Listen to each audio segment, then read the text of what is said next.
Hoje, domingo, primeiro dia da semana, estamos reunidos com um só propósito, o de realizar a ceia, a oferta, enfim, o culto ao Senhor. Muito bem. A mensagem de hoje que nós temos é sobre ser discípulo de Cristo.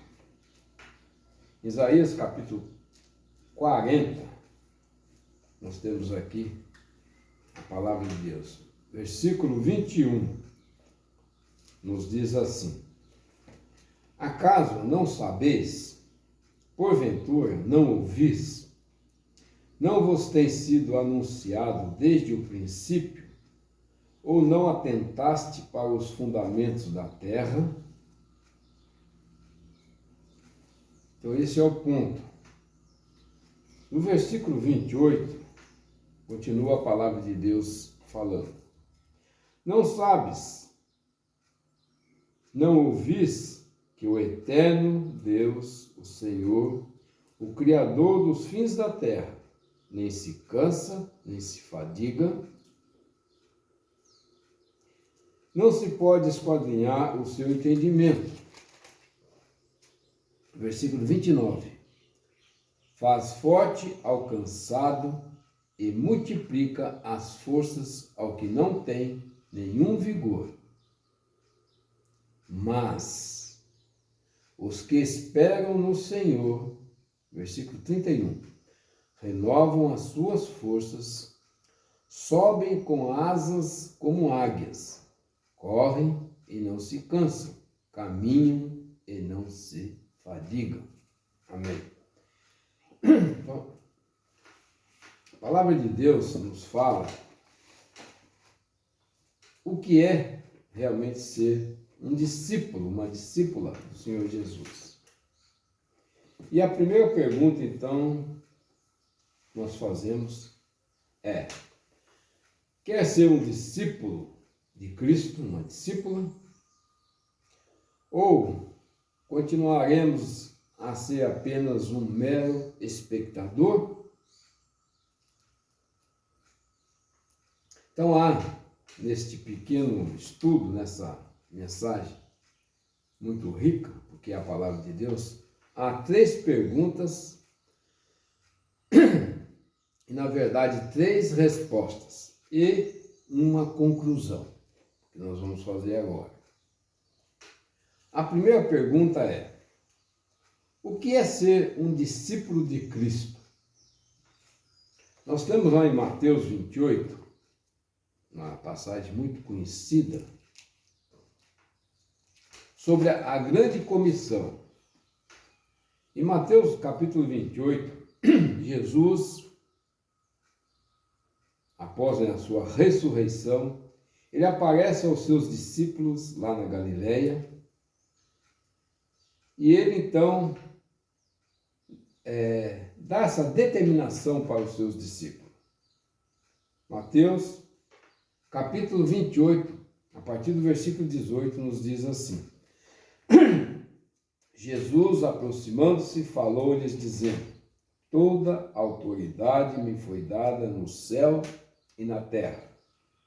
Ide, portanto, fazei discípulos de todas as nações, batizando-os em nome do Pai, do Filho e do Espírito Santo. Versículo 20. Ensinando-os a guardar todas as coisas que vos tenho ordenado. E eis que estou convosco todos os dias até a consumação do século. Amém. Então, há esta instrução, esse mandamento do Senhor Jesus para os seus discípulos. É muito importante a gente ter em mente: ser um discípulo é acatar esta palavra, é crer nesta palavra e é viver esta palavra. E ele então, a partir do versículo 19, ele diz: ide, portanto. Quer dizer, um mandamento. E ele fala em fazer discípulo, mas eu só posso fazer um discípulo, sendo um discípulo. Porque É impossível alguém fazer alguma coisa não sabendo como se faz, ou vivendo essa realidade. E a promessa aqui ela é extraordinária. Primeiro se faz o discípulo, né, batizam em nome do Pai, do Filho e do Espírito, ensina, ensinando-os a guardar todas as coisas que vos tenho ordenado, que é toda a palavra, né, de Mateus, Apocalipse, a prática desta palavra. E então o Senhor Jesus ele nos faz uma promessa. Eis que estou convosco todos os dias, até a consumação do século. Quer dizer, algo extraordinário, nos dá esperança, nos dá confiança. Enfim, faz com que a gente realmente tenha essa força. Então esta é a primeira pergunta. O que é ser um discípulo de Cristo? Aqui a palavra então já nos diz. É ser alguém obediente à palavra, ser fiel, ser verdadeiro, ter o Senhor como único Deus, né? Deus Pai, Filho e Espírito Santo. E como diz a própria palavra, amar Ele sobre todas as coisas e o seu próximo como a si mesmo. A segunda, então, pergunta seria, você está sendo útil ou está sendo inútil? A palavra de Deus, a Bíblia, nos mostra muitas maneiras de ser útil a Deus. Mateus 22, voltemos então um pouco às páginas. No capítulo 22 de Mateus, a partir do versículo 29, há aqui algo extraordinário para nós. Jesus está ali, né? O capítulo 22, o versículo 23 começa assim. Naquele dia aproximaram-se dele alguns saduceus que diziam não haver ressurreição e lhe perguntaram.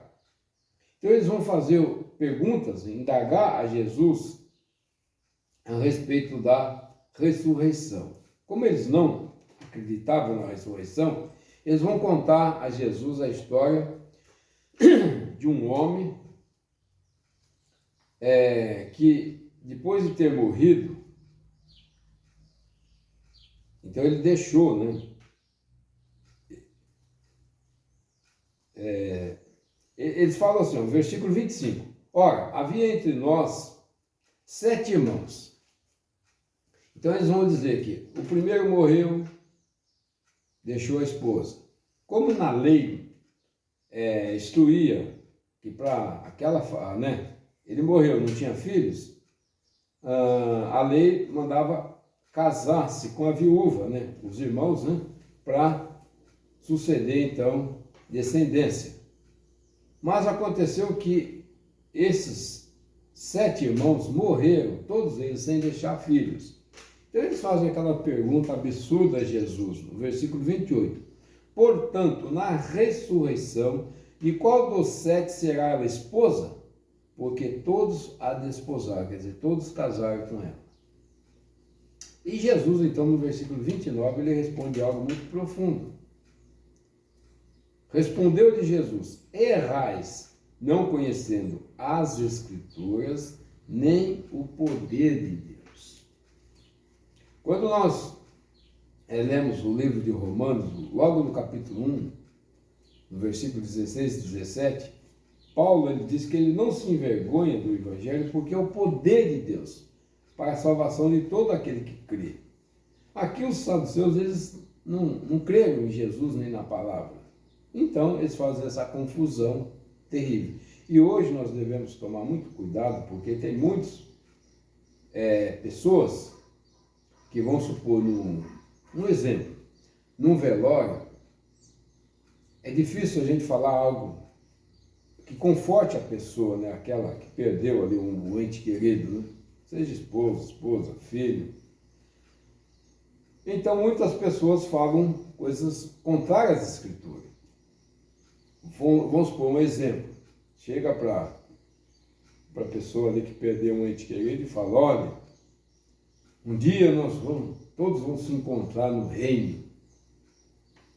Então, quer dizer, é uma coisa muito absurda, porque que a palavra de Deus diz que carne e sangue não entra no reino de Deus.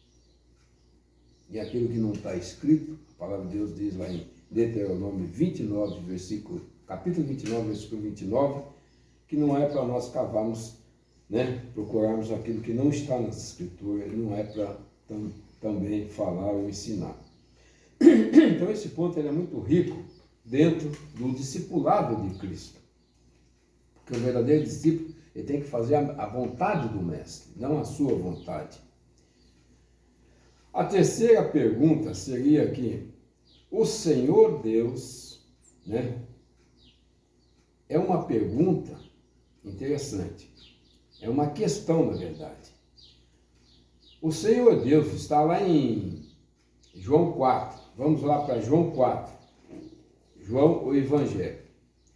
Está dizendo lá em João 4, versículo 23, que o Senhor Deus, ele procura adoradores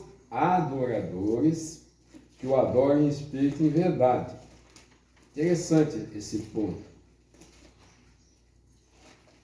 João capítulo 4.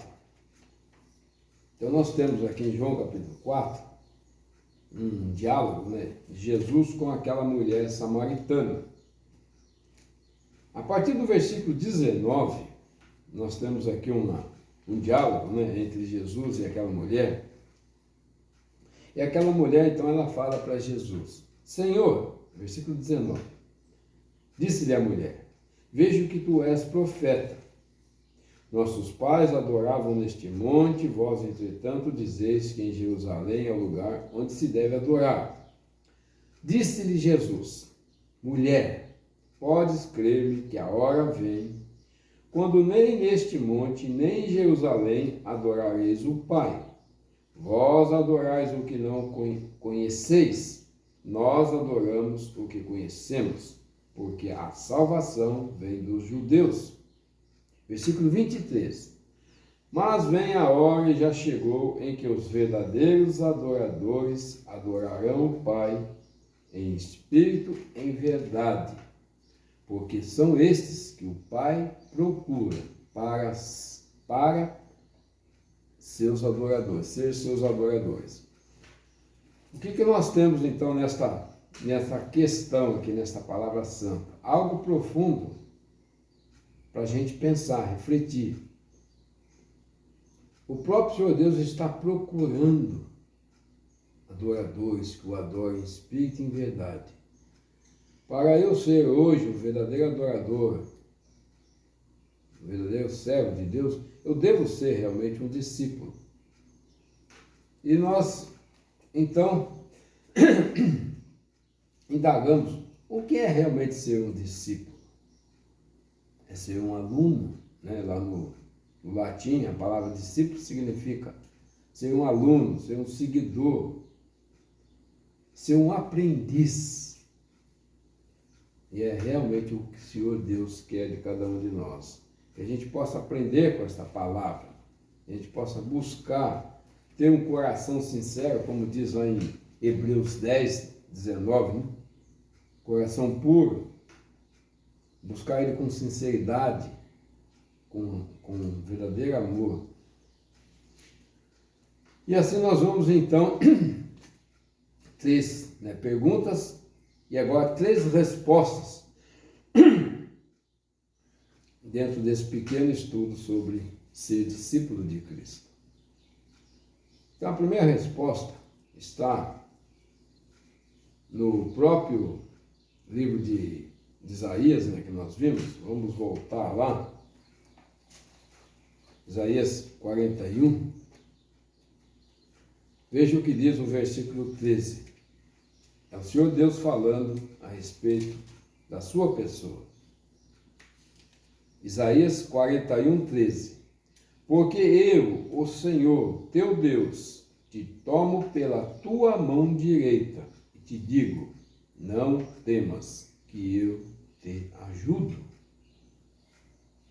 Aqui é algo extraordinário para cada um de nós, vivendo hoje num tempo tão difícil, tão complicado, as coisas acontecendo muito rápido, as pessoas se distanciando da verdade, dessa própria palavra.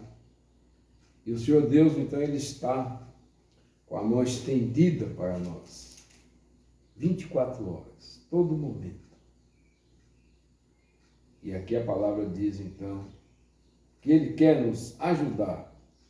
Ele quer que nós sejamos realmente esse discípulo, esse servo, e assim possamos realmente compreender a vontade de Deus. É esses que o Senhor procura para ser seus adoradores. A segunda resposta está em Mateus 11. Vamos lá para Mateus capítulo 11. Essa passagem, minha mãe gostava muito dessa passagem, onde diz algo muito confortador, muito rico, muito próprio para esses tempos difíceis que nós estamos vivendo. Mateus 11, o Senhor Jesus, Ele nos fala algo precioso. Ele chama o cansado e o oprimido.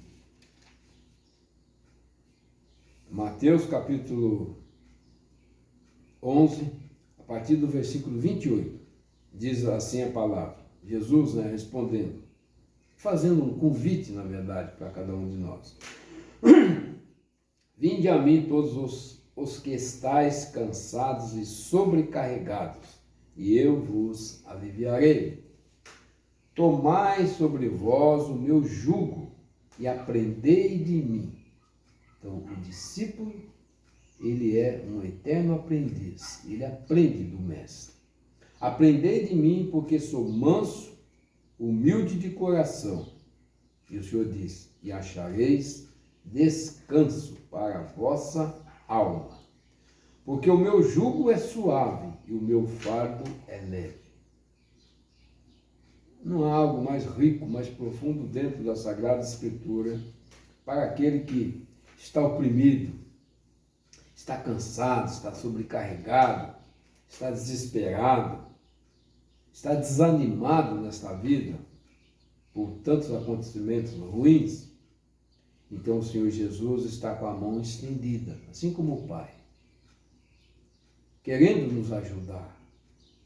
Como diz a palavra, Ele não quer que nenhum se perca, mas que todos cheguem ao arrependimento, ao pleno arrependimento, e ache nele esse descanso, esta esperança e a própria salvação de suas almas. Terceira, então, resposta. Jesus, Mateus, capítulo 23, vamos um pouquinho para frente, algo extraordinário também nesta passagem.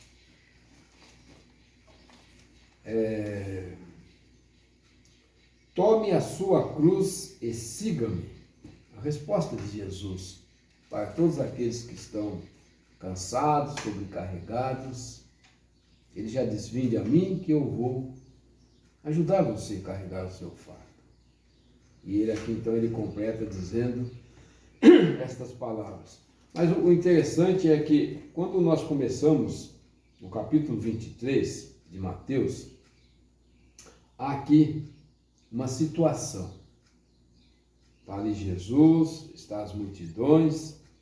Interessante. Veja como está escrito. Então falou Jesus às multidões e aos seus discípulos. Sempre ele se dirigia aos seus discípulos. Ele falava às multidões porque as multidões o seguiam.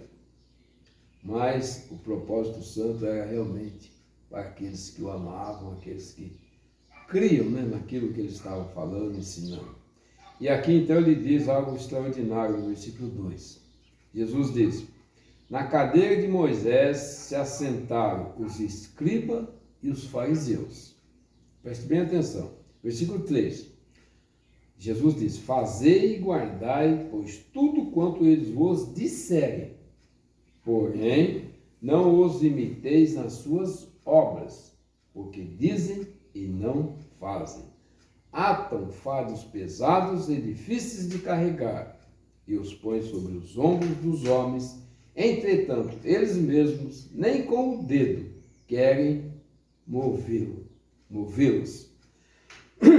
Praticam, porém, todas as suas obras, com o fim de serem vistos dos homens, pois alargam seus filactérios e alongam as suas franjas. Amam o primeiro lugar nos banquetes e as primeiras cadeiras nas sinagogas, as saudações nas praças e o serem chamados mestre pelos homens. Vós, porém, não sereis chamados mestre. E assim Jesus, então, continua.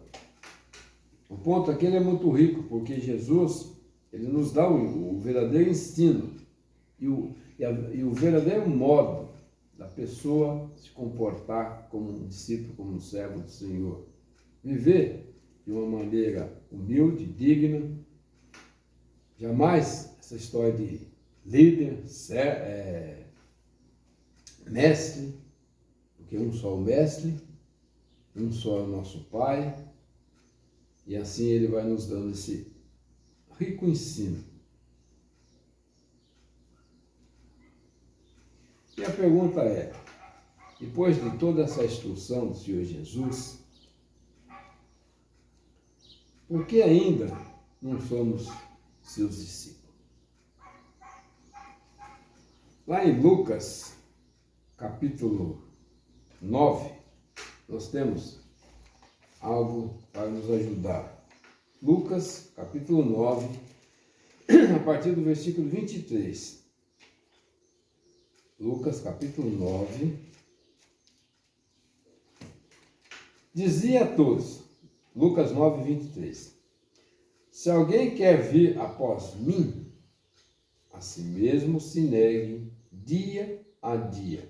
Tome a sua cruz e siga-me. Então, essa é a instrução de Jesus. E ele diz no versículo 24, pois quem quiser salvar a sua vida, perdê-la. E quem perder a vida por minha causa, quer dizer, o Santo Evangelho, a Santa Palavra, esse a salvará. E ele continua dizendo, que aproveita ao homem ganhar o mundo inteiro, se vier a perder-se ou a causar dano a si mesmo? Porque qualquer que de mim e das minhas palavras se envergonhar, dele se envergonhará o Filho do Homem quando vier na sua glória e na do Pai e dos santos anjos. Então veja bem, a instrução do Senhor é uma só. Ele deixa bem claro que nós nessa vida passaremos por tribulações, aflições, como ele diz lá em João 16, versículo 33. Mas ele diz, tende bom ânimo, porque eu venci. Se você vier na página, no versículo 57 desse mesmo capítulo 9 de Lucas, Jesus então ele põe à prova aqueles que querem segui-lo. Indo eles caminho fora, no versículo 57, alguém lhe disse, seguir-te-ei para onde quer que fores. Mas Jesus lhe respondeu, as raposas têm seus covis e as aves do céu ninhos, mas o Filho do Homem não tem onde reclinar a cabeça. Veja que interessante. Hoje as pessoas estão preocupadas com o mundo, com as coisas do mundo, com como ganhar o mundo, ser rico, ter isso, ter aquilo outro. E aqui nós vemos, esse fato histórico, verdadeiro, registrado aqui nas Sagradas Escrituras. O Filho de Deus, o Senhor de todo o universo, o que criou tudo, tudo está sobre ele. Ele tem o controle de todas as coisas. E aqui ele diz, quando andou neste mundo, quando veio, se esvaziou e deu o grande exemplo, o maior de todos os exemplos, na vida prática. Ele que se alimentou daquilo mesmo que ele criou. Ele fala aqui dos animais, né, das raposas que têm seus covis, suas casas, né? As aves do céu que têm seus ninhos. E ele diz que ele mesmo, ele não tinha onde inclinar a sua cabeça. Então é algo para a gente pensar, raciocinar. Porque hoje muitos estão buscando as coisas do mundo e estão deixando o principal. O verdadeiro tesouro, como diz a palavra de Deus. Onde estiver o teu coração, aí estará o teu tesouro. A palavra também é para refletir. Se ele está nas coisas de Deus, somos os mais felizes. Mas se ele não estiver nas coisas de Deus, né, na palavra, nesse santo ensino, como diz Paulo, somos os mais infelizes de todos os homens.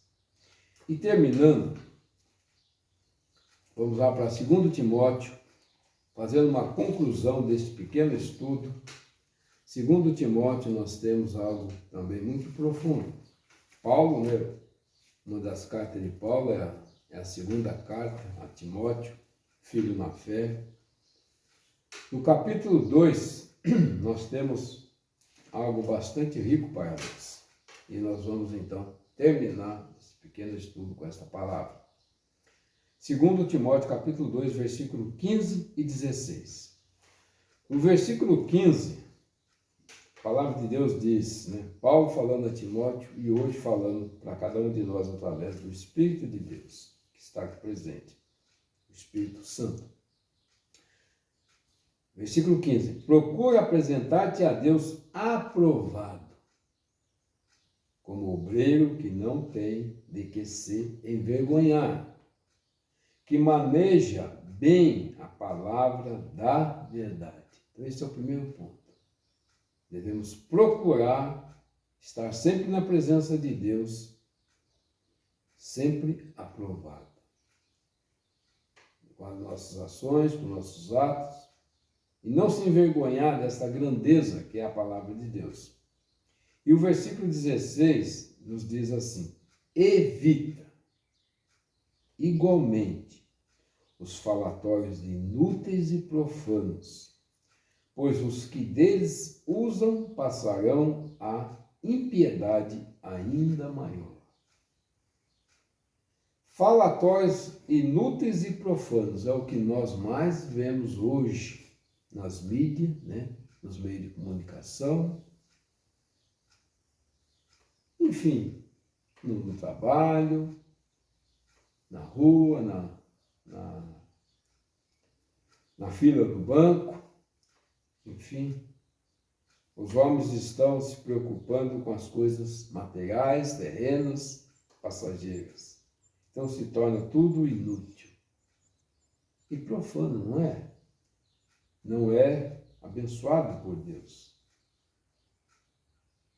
E aqui a palavra de Deus diz, então, que esses passarão a impiedades ainda maiores, que é realmente o final dos tempos, né? A palavra de Deus aí mesmo, no capítulo 3, para terminarmos, diz assim, ó, 2 Timóteo, capítulo 3, diz: sabe, porém, isto, nos últimos dias sobrevirão tempos difíceis, pois os homens serão. E aí então tem uma série de palavras, né, que significa algo muito ruim nesses últimos dias. Diz que os homens, em termos geral, né, serão egoístas, avarentos, jactanciosos, arrogantes, blasfemadores. Nós vemos muito disso hoje, falando contrário à palavra de Deus. Desobedientes aos pais, ingratos, irreverentes, desafeiçoados, quer dizer, sem uma afeição, né? Implacáveis, não aceita nada, Da verdade, não. Implacáveis, caluniadores. Aquelas discórdias, né? Entre irmãos, família, enfim. Sem domínio de si, cruéis inimigos do bem. Hoje, aqueles que praticam, que procuram praticar a verdade, são tidos como pessoas quadradas, pessoas antigas, pessoas atrasadas. Aquele que hoje quer manter a verdade, né? São tidos então como os errados, e os errados. Hoje tudo está mudado. Enfim, sem domínio de si. Traidores, como diz o versículo 4, lá no final de Apocalipse 21:8, diz que os covardes não vão entrar no reino dos céus. Traidores, atrevidos, fatuados, mais amigos dos prazeres que amigos de Deus. E aqui diz no versículo 5, tendo forma de piedade. Isso nós devemos tomar muito cuidado. Negando-lhe, entretanto, o poder, que é o do Senhor, né? Sua vinda. Foge também destes. E o versículo 7 diz que eles aprendem sempre e jamais podem chegar ao conhecimento da verdade. Estão sempre aprendendo e jamais eles chegam ao conhecimento da verdade. Que o Senhor nos abençoe, que nós possamos realmente ser um discípulo de Cristo, em nome de Jesus. Amém.